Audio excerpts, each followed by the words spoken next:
When I first started with Agile, I had Googled for help. I needed more than what the training class had covered. And thankfully, here in Dallas, we have a couple of local user groups.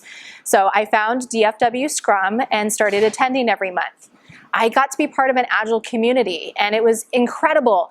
I got exposed to a wide variety of topics, from technical things like continuous delivery, to product management, to how do you work with teams and stakeholders and help them on their Agile journeys. Some of my favorite topics are actually the ones where people share their experience with an Agile transformation. What were the things that helped them be successful, and what were the things that perhaps failed along the way?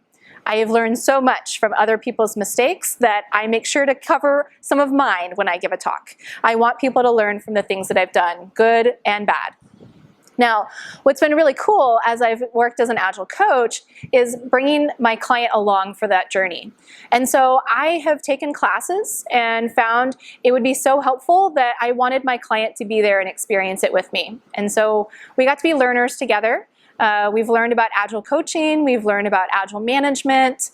It's been pretty awkward at times, but deeply, deeply enriching for our relationships.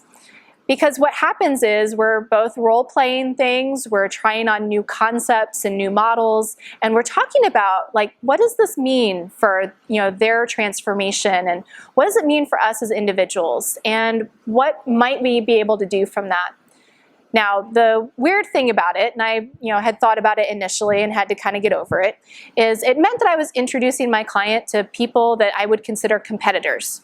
Other Agile coaches out there in the industry that do similar things to what I do.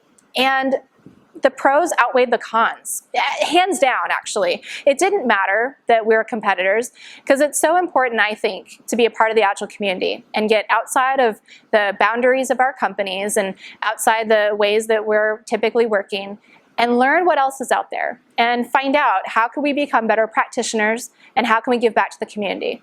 So when I engage with a client, I am always looking for the opportunities to introduce them to Agile beyond what's in their company today.